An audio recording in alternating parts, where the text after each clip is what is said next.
La fiesta de la Sagrada Familia en este domingo, que se enmarca dentro de la octava del tiempo de Navidad, la infraoctava de Navidad, nos habla del misterio de la familia sagrada de Nazaret, la que conforman José, María y Jesús. San José, padre de una verdadera familia, verdaderamente desposado con María, ella, madre de Dios, madre de los hombres, verdadera esposa y verdadera madre, y por supuesto también siempre virgen, conforman el misterio de esta familia sagrada. Y las lecturas de la palabra de Dios, que son las que iluminan y están en el fundamento del magisterio de la Iglesia sobre este misterio, son los que nos van orientando a entender en qué consiste esta realidad. La lectura del libro del Eclesiástico tiene frases que muchas veces quizá no nos tomamos suficientemente en serio, simplemente porque son del Antiguo Testamento y están dichos en un vocabulario que a lo mejor nos es un poco ajeno, pero dice cosas muy serias que nos convendría mucho tener en cuenta, sobre todo porque son palabra de Dios y son verdad revelada por Dios a los hombres.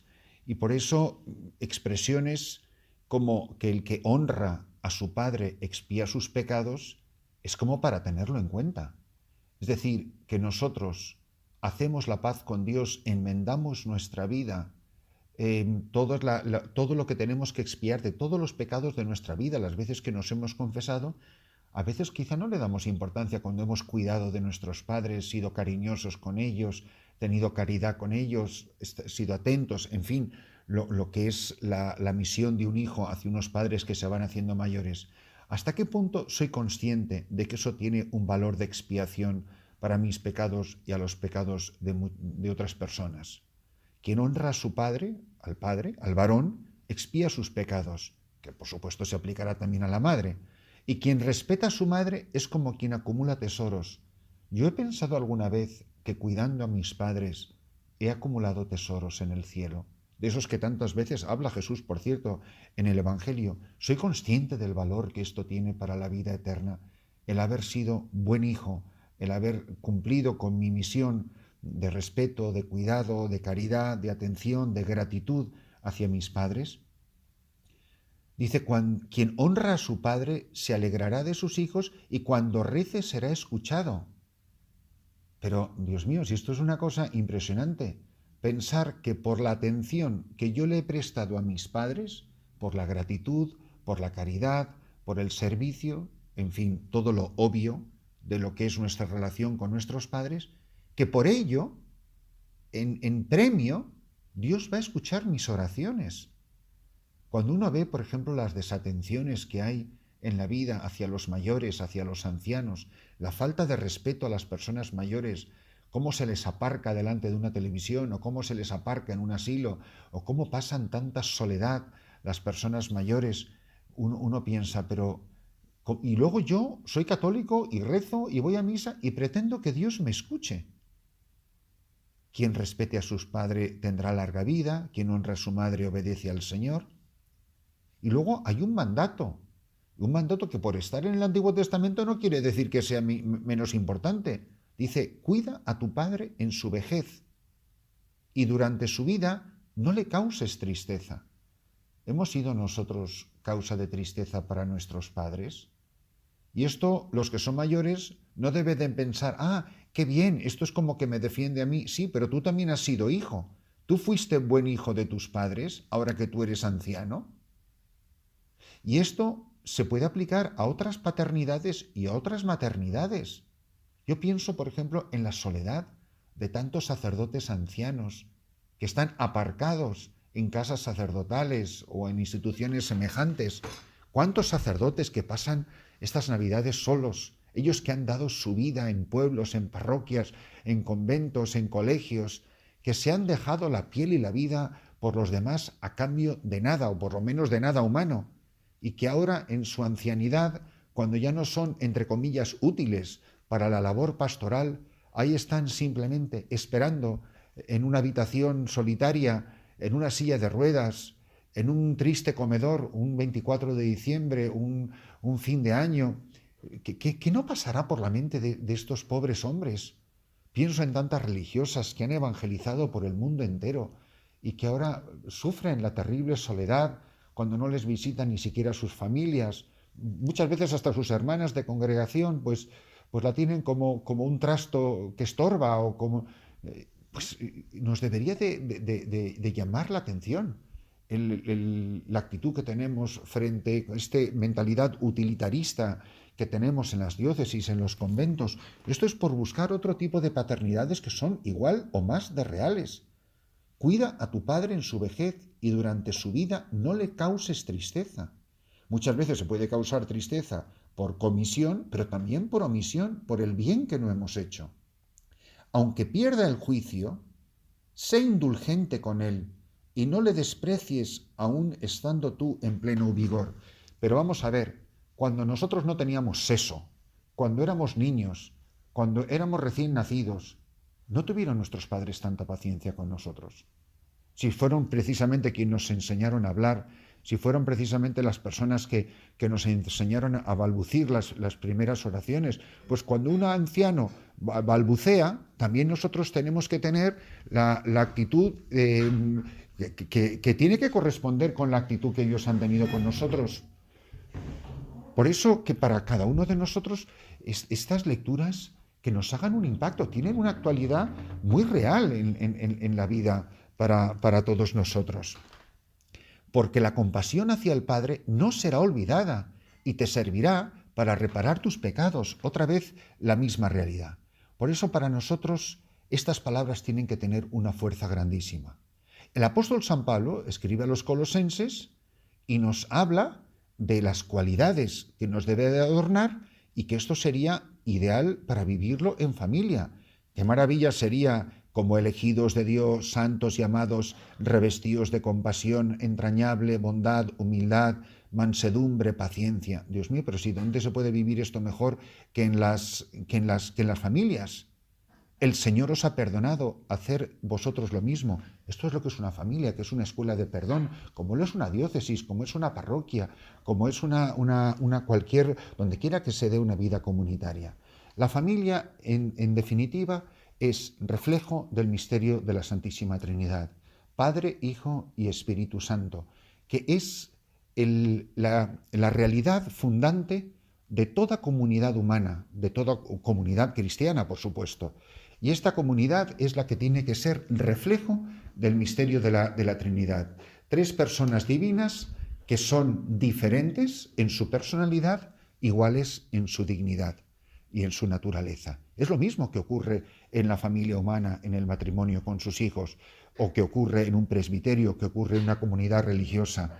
Para nosotros es importantísimo el que nosotros podamos reconocer en el misterio de la Santísima Trinidad presente en la vida familiar. Para nosotros tiene que ser... en la familia se da precisamente la unidad y la diversidad que existe en el misterio de la Trinidad. Así es en un presbiterio, así es en una comunidad religiosa, así es donde quiera que se dan las estructuras de la vida teologal de la Iglesia. Por eso, este misterio de la familia sagrada de Nazaret es de una riqueza incontenible, que la tenemos que ir descubriendo presente realmente en las diferentes expresiones de la vida familiar que se dan en la vida de la Iglesia. Por eso, nosotros, por ejemplo, en el Evangelio encontramos estas mismas expresiones, pero también se da en el misterio de la Trinidad, lógicamente solamente en la persona del Verbo, el misterio de la cruz. Una cruz que desde el principio visita a la Sagrada Familia y que desde el principio visita a todas las familias, donde quiera que se da la expresión esta de familia, que puede ser la Iglesia, que digo es un presbiterio, que puede ser una comunidad religiosa. Y aparece una escena que para nosotros nunca la deberíamos de olvidar, y es cuando muy equivocadamente se habla del niño perdido y hallado en el templo. ¿Por qué? Pues porque el niño no estaba perdido para nada. Los que estaban perdidos en todo caso eran sus padres, que no habían caído en la cuenta de que el niño tenía una misión. Y ahí es donde se da el misterio de Dios y el misterio de la cruz, como se da en todas las familias, como se da en la Iglesia universal. El niño podía haberle dicho perfectamente a sus padres que él tenía una misión que cumplir y que se tenía que quedar en Jerusalén. Y no se quedó. Y no se lo dijo. Y los padres, creyendo que estaban cumpliendo la voluntad de Dios, y lo estaban cumpliendo, sin duda, hicieron un día de camino, de regreso, después de haber cumplido los preceptos de la ley de ir en peregrinación a Jerusalén. Y el niño está cumpliendo tranquilamente su misión y no expresa ningún agobio por la angustia real, que además expresa la madre, que están sufriendo sus padres cuando se dan cuenta que han perdido al niño. Y por fin lo encuentran en el templo, después de 3 días. Cada uno, o sea, con una madre y un padre pierden a un hijo. Y este hijo es el Hijo de Dios y lo han perdido realmente. Y lo han buscado. Y no lo han buscado en horas de oficina, lo han buscado no de 8 a 5, lo han buscado día y noche hasta que lo han encontrado en el templo. El niño no expresa ninguna angustia. Es más, ni siquiera sorpresa, no. Se acercan a él, lo encuentran en medio de los doctores, que es un gesto de autoridad y de enseñanza. Todos están asombrados de él. Y se inicia uno de los diálogos más misteriosos que hemos leído jamás en la palabra de Dios. Un diálogo que está formado por 4 preguntas y ninguna respuesta. Con la autoridad que cree tener la madre sobre el niño, la autoridad, llamémosla natural, de una madre sobre un hijo, la madre interroga al hijo con una actitud muy severa y le hace 2 preguntas que son tremendas. La primera pregunta, una pregunta que nos hemos hecho todos, tengamos el valor de reconocerlo o no, la primera pregunta es, que le hace la madre al hijo, es: hijo, ¿por qué nos has tratado así? ¿Nadie se ha sentido, vosotros nunca os habéis sentido maltratados por Dios? Es decir, esto que me ha pasado es incomprensible. Desde luego, si yo fuera Dios, esto yo no lo hubiera hecho así, ni lo hubiera permitido. Es el no entender cómo Dios me ha tratado.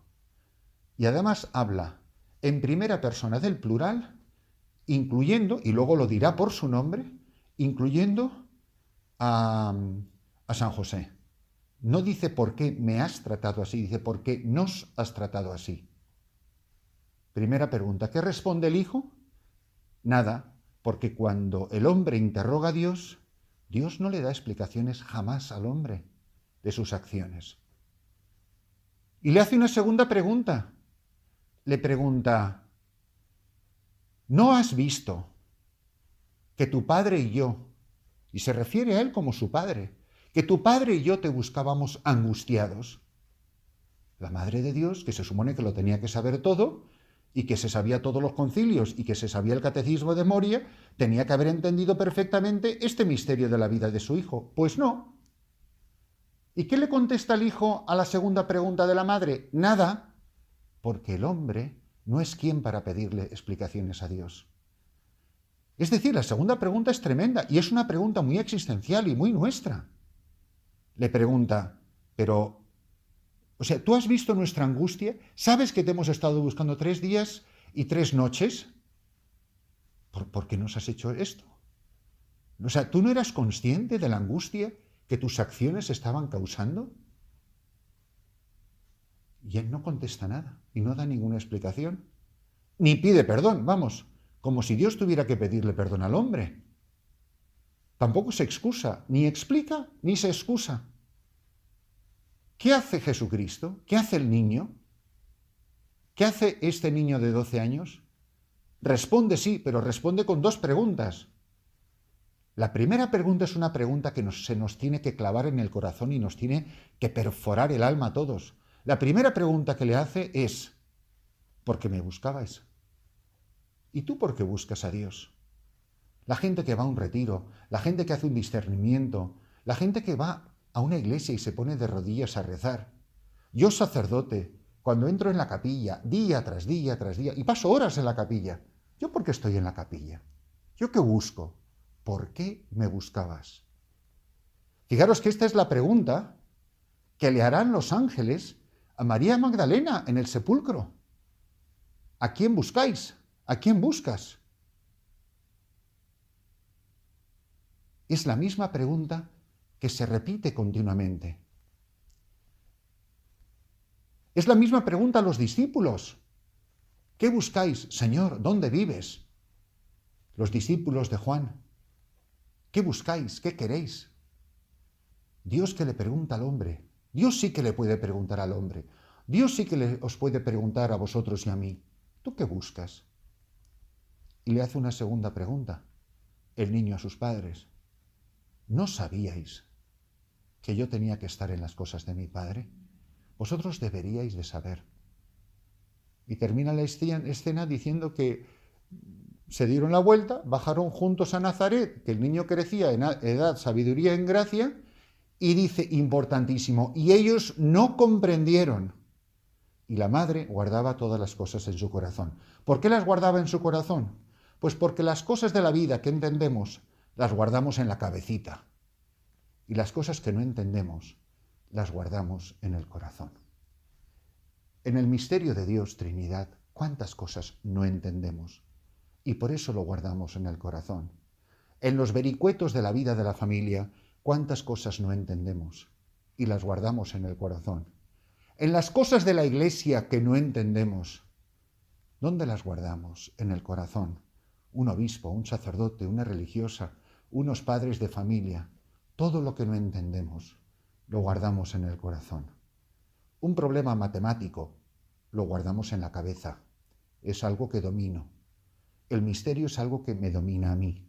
Nos vamos a pedir en la celebración de esta Santa Misa, en honor de la Sagrada Familia, que no comprendiendo sepamos amar, que no comprendiendo sepamos acoger, que no comprendiendo sepamos obedecer, que no comprendiendo, sobre todo, sepamos agradecer y alabar a Dios por su infinita bondad.